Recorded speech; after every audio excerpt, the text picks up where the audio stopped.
Hey, Tales from the Flip Side family. I told you we were gonna have some guests, and boy, do we have a treat for you today.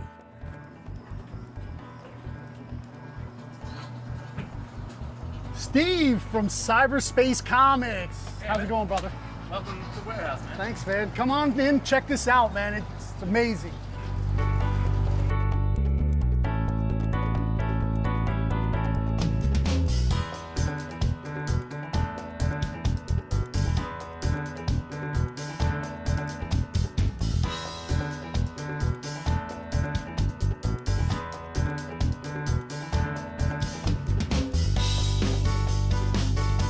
Before we get into business, I gotta know, what was your first comic?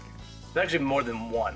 Okay. Stack. My dad had some books hidden in some closet, I guess. You know, just when you're a kid, just Yeah, you're exploring digging the around, house, sure. yeah, bored, like, and there, he just had this whole stack of books, and I was like, those are interesting. What's up with that? And some were old.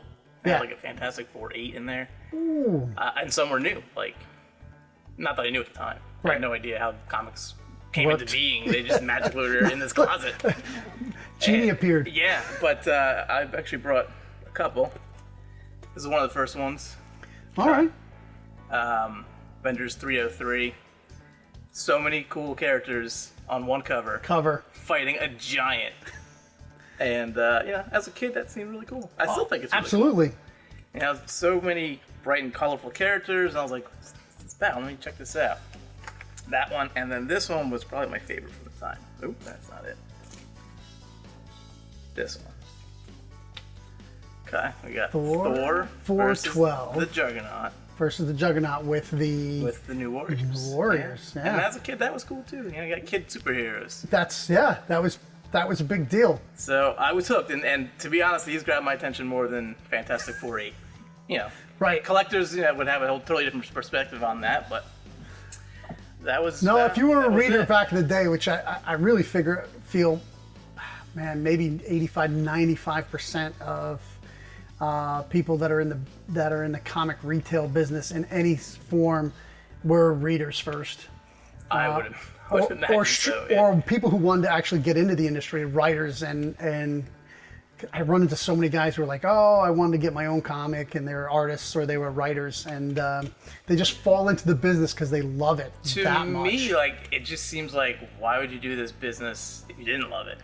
There's so much to know. It's overwhelming sometimes. There's so many little nuances. It is. That's why it's so difficult to get new.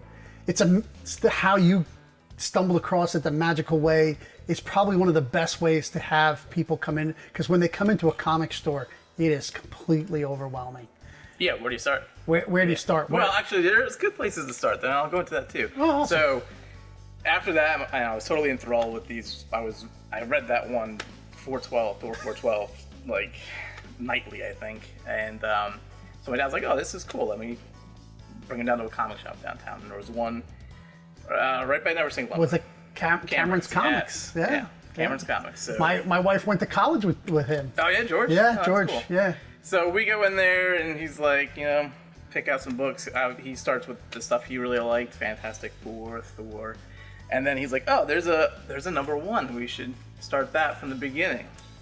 You're gonna make fun of me probably. No, I'm not, because I know what it is. Dark Hall. This is it. This Yeah. gets you started on comic books right there. Absolutely, Dark Hall and number one. look, it got hot there for a while. It's come To back. me, it doesn't matter what it's worth. This is an awesome book. It seemed, Just for my own personal. did it seem like it was a Shadowhawk? At that point, who's Shadowhawk? Who Shadowhawk, right? But also Shadowhawk's image. So this Shadowhawk came Right. after this. That's what I mean. Is that like, or don't you think Shadowhawk is a variant of Darkhawk? Possibly. Yeah. I don't know if I would say that, but it's possible. But The claws and yeah, then well, other than Shadow, Dark. yeah. But yeah. that's that book. I think it was a really cool character. I was much older. I'm much older than him, so I was older. So like that didn't pique my interest. I was deep into the indies at the time. My first stuff was Sad Sack. Like my Okay. buddies wouldn't let me borrow their good books until I had like read this garbage. But I found it hysterical at the time. My family was all military, had all been in the military, so like all that military humor and stuff I got, and I found it really funny. So it kind of got me hooked. The art was really bad. It was like I never really liked that art all growing up. I liked the stuff that they were reading. To me, so the draw for me of comics was the ongoing story. Right. So books like Sad Sack or even Archie, they didn't have quite the appeal. Right. Because there wasn't that ongoing characterization. Right. It was all day in the life. Here's this one day. It So begins and ends. Yeah. If you read one Archie book, it didn't matter if you read them in order or not. It's just this is at the time. They've added continuity since then, but like back then it was very one and done. And Without the overarching arc plot. Why do I come back every month? Right. Yeah. You know, I wish that, like, it seems like some have done that, are still doing that, and some aren't. It depends on the writer, it depends on the company. But yeah, I mean, I think that's a big part of how you get people to come back every month. Sure. So, what moved you from being a collector into a seller? I was very much I don't know if I was into collecting so much as I just wanted to read. I was, and specifically only Marvel. I was really just into the Marvel history. There's a lot, like there's so much history in DC and Marvel. To try to learn about both at the same time would probably be overwhelming. It is very overwhelming. Usually you're one or the other. You're either a DC guy or a Marvel guy. Yeah. Now you may read across. Your favorite writer goes over and you read that, but like as far as history wise and Yeah. And since DC doesn't really seem to care about continuity at all, Anymore. Marvel's the clear winner if you're into long history and Absolutely. and decades of continuity. Yeah. So Christmas gifts would be comic books. So I was delving into the history of Marvel. So you were getting older books even as a youth. You were like, hey, I want to get something. Yeah. So this was one of my Christmas gifts one year. That's cool. Avengers number 50. I was never that guy that would reach, like I always wanted whatever the new shiny toy was. When I was a kid, when I was getting comic books, I was like, whatever's the newest on the rack. If I did get a gift, it was like they would buy me like just a bunch off of the rack. So no interest in back issues? When I became a teenager, but it was all like I wanted to find the weirdest, like I'd be at the flea market digging through the boxes and I'd be bypassing stuff to get some Swamp Thing and some Weird War. Gotcha. I was a big Weird War fan. So I love the art. I would end up reading all that, and then when I run out of stuff to read, I would read the price guide. Oh wow! Which was, looking back, I'm like, that's really was that Wizard? Weird. No, like Overstreet. You're reading the Overstreet guide. So car trips, I would just take the guide with me and look through. I wanted to see what Marvel books were out there that I didn't know about. Right. I just had one comic store. And so then it's like, through reading they had back issue books, but they don't have every comic book in existence. Right. And this allowed you to then start putting this data into your brain and was attaching values to it too. Some values, Right? Maybe subconsciously. Notable Overstreet notes, some first appearances, important events, stuff like that. And even when I was starting to go to conventions, then I would know, is this a good price to pay or whatever. Right. But yeah, just reading that, inputting that, and then I'm like, wow, there's so much out there that I can't get at this local shop. Yeah, and then eventually we were looking for more comics shops. My mom would take me over to TJ's over in Middletown. There. Yeah. So now I got a whole new selection of stuff that I could read or check out that I didn't know about or I didn't have. Because he was a bigger he had a bigger. Remember we talked about small market, medium market. He's in a medium market. Maybe even to large market over there in Middletown, New York, and so he had a lot more subscribers, so he was able to buy a lot more different books. He could buy a lot more. He had a lot of back issues. Yeah, he had a lot of access to collections. Mm-hmm. So I would be, checking that out, and then, when the internet came out, and eBay, eBay in 2000, I was like, wow, there's so much on here I could check out that I don't know about, or that I knew about from reading the price guide, but had never seen made available to me. Right. So then I'm scooping up magazines because you never saw magazine-sized Marvels in the shops around here. No. Tales of the Zombie, Vampires. Any of that black and white stuff? Yeah. I still almost I've only seen a few. Owning a shop, I've gotten none in 7 years. I get a lot of magazine size, but really the black and white horror stuff. Savage Tale. Yeah, there's so many interesting Yeah. things that I was like, wow, there's. I've gotten a bunch of the Conan stuff. But speaking of that, like all that time you spent reading the price guide and stuff, tell us about your contributor for a price guide or, right, for underground comics? Yeah, Fogel's Guide. Now, I'm not that familiar with that guide. And, tell us a little bit about it. Sure. Does it come out yearly, quarterly? No, it comes out when he's ready. When he's ready. Wow. There's a whole bunch of comics that don't exist in the Overstreet price guide. Right. Or in any of these apps that you Yeah, find and yeah. stuff. There's like, I Yeah. constantly, I always call you when I get stumped. Very small press, hard to find any information on. And I get them in. Self-published stuff. Yeah, I get them in. So a lot of them went to multiple printing, so it's very hard to distinguish what printing they are. Right. So, he and I have chatted about it a little bit, and I'll send him some information if I find one that's not listed there, or I send him my pricing sales data from the year previous, and that way whenever the next guide comes out, he'll have some updated pricing to work with. Oh, that's great. Yeah, kind of interesting. It's neat to be part of contributing a little bit. So then you were collecting more and more. Yeah, and so reading when more, did you reading more and more? What moved you into selling them? So you discovered eBay. Yeah, I did, and I remember buying Daredevil Volume 2, Number 1 Okay. by Kevin Smith. Yeah. It was 98, I think the end of 98 came out. And I remember seeing them going for like decent money on eBay. I was like, well, I've read it. yeah, I wasn't super into it. Let me try this whole selling thing. So I sold that, and it was a disaster. I didn't know how to ship anything. I was like, here you go, put it in the mailer, it's off to you go. By a mailer, I just mean like a manila envelope.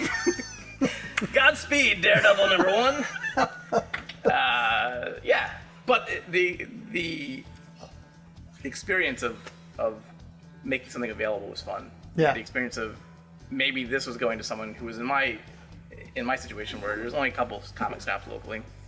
They don't have everything. A lot there. of people in that situation. Yeah, that yeah. maybe not even have a comic book shop. Right. Yeah. Within any type of driving distance. Yeah.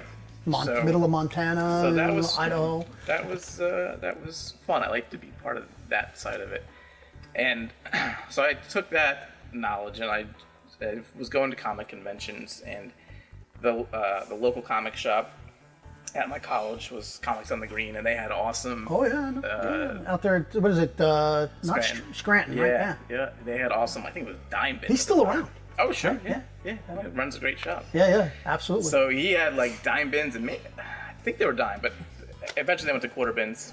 And I was just digging in there, initially for new stuff to read. Sure. Yeah, and that's when I kind of expanded beyond Marvel. Sorry, Marvel. But you discover new things, and especially for 10 cents or a quarter, like what's the risk, right? Let me check this out. So probably could trade it back in for a nickel. Yeah, why not? So I came across stuff like Ted McKeever, Sam Keith, it's just really more strange stuff. Sure. So as I started to do that, now I'm digging in these back issue bins, and I'm like, oh, I think this one might be worth more than a quarter. Right. Let me put that up on eBay. And as I'm already looking through the bin, right, I'm try to find one or two here that'll sell for more. So I would kind do of pays that. for your habit. Yes. Right? Yeah. I would do that at Dave's shop. I would do that at conventions that would come through at the college there. And you're only in the zone as to what you know at that point. And right. I just kind of knew that last issues were worth money at the time. I remember just at a 50-cent bin pulling out Exo Manowar. Last issue. Yeah. Bloodshot 51. Just I always got the last two. Right. And auction them off on eBay. There's here or there. Nothing. I'm not doing anything regular. You're concentrating on college. Yeah. There's no regular selling here or there. But so was it a business degree you were working on business, or you were? Yeah. Double major. One was in finance. Okay. And one was in electronic commerce. Oh, very cool. I didn't know they even had a course on that. I think it was the first year they offered it. Yeah. So I'm like, oh, selling online is Yeah, kind of a cool kind of thing. perfect. Yeah, yeah. And to me, especially in the early days. To reach that type of audience is an exciting idea. They didn't have the tools they have today. No, but in my mind at the time, I was like, wow, this is all over the world. Yeah. Whereas, just a tiny population of the world was even aware of what eBay was at the time. But to me, it seemed like everybody. Yeah, sure. So it was a much bigger audience than a comic shop on the corner. Yeah, you only have a certain radius there. Yep. And how far, can you really go as far as an audience goes without the use of the internet? Yeah, absolutely. Yeah. So, senior year, before senior year, one of my best friends, Joe, was digging around on eBay, and he sent me a link. And he said, check this out. And it was an auction. I think it started at probably $1 or something like that for like 30,000 comics. And it was kind of close by. Okay. And I was like, dude, we should buy that. So we talked about it. We set a budget of what we think would be a reasonable price to invest in 30,000 unknown comics. Unknown comics, sure. Yeah. We got to drive out there. We got to rent a truck. box truck. Yeah. Pick A it lot up. of my buys, the truck has cost me more than what I paid. Yeah. Truck and gas. Yeah, especially these days. Yeah. Back then, I don't think it was exorbitantly expensive for us. Right. But I think we were in for $1,000 a piece. Wow. 30,000 comics for $2,000. Yeah. All told. That's truck. Yeah, around that mark. Yeah. And then whose house in it ended up? Because there was no 6,000 square foot No. warehouse back then. My dad was very kind to us and let us store 30,000 comics in the basement. Awesome. And we worked on it all summer. Just like back there, sorting station was just endless sorting. Right. So much work to make sense of it. But it was exciting Make back then, sense of right? it. When you you would Sure. hit a book. I didn't know like, what they were. It wasn't like, hey, there's a $500 comic, because we had so Right. much to learn. Right. But yeah, the just seeing all them laid out was exciting, was fun. We were collectors, readers at Right. the time.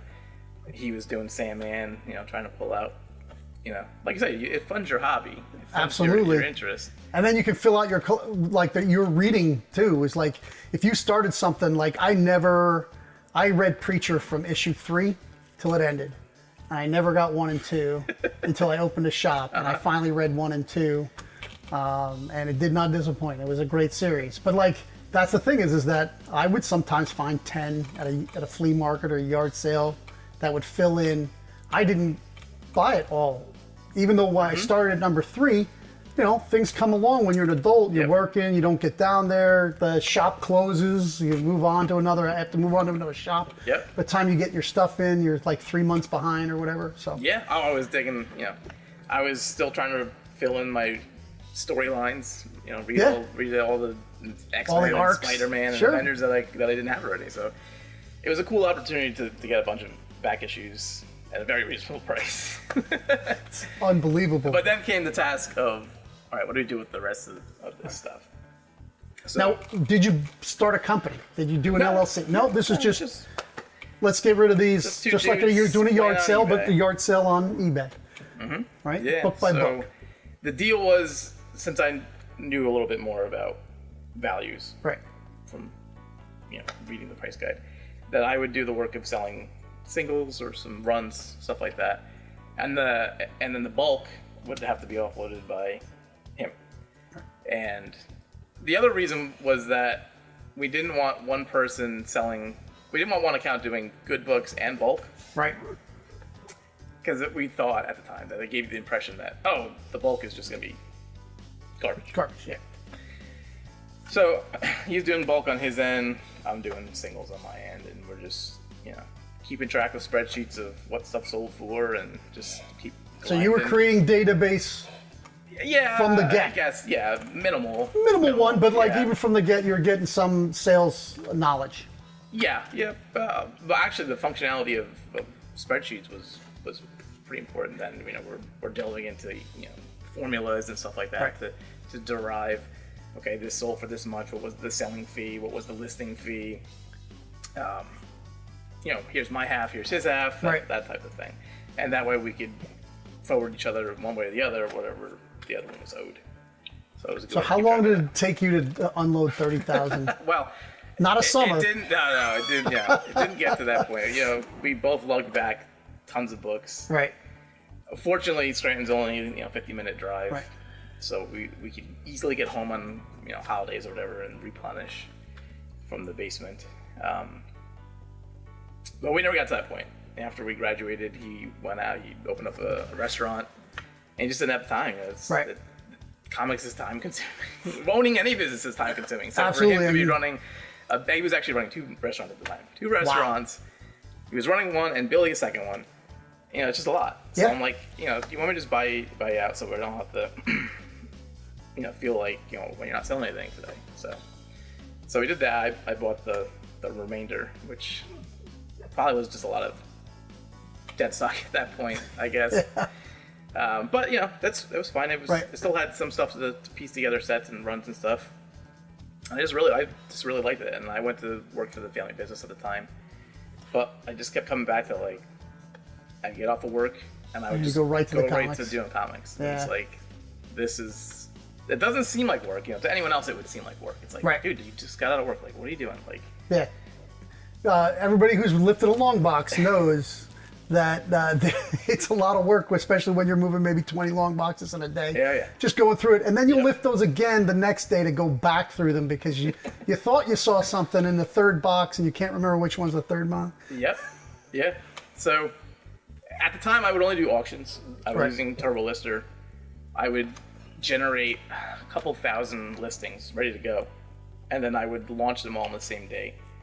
That way you get the synergy of someone trying to buy multiple sets to capitalize on saving on shipping. Yeah, sure. So the goal there was for them to bid the price up more of the books because they were going to save on the shipping end of it. Right. Rather than just trying to do an auction every night or whatever, I save all that information because Turbo Lister was great for that. You could save so many listings. Yeah. I think I had 40,000 when they ended. Wow. When they ended, what do they call that? Support on the Turbo Lister. I was like, come on, guys, so much work in this. But you could store that listing, and then a year later, if you had the same books again, the listing's still there. Yep. Just pop it right on. Yeah, just add it to that waiting to upload. So I would do those major launches probably once every 3 months or so.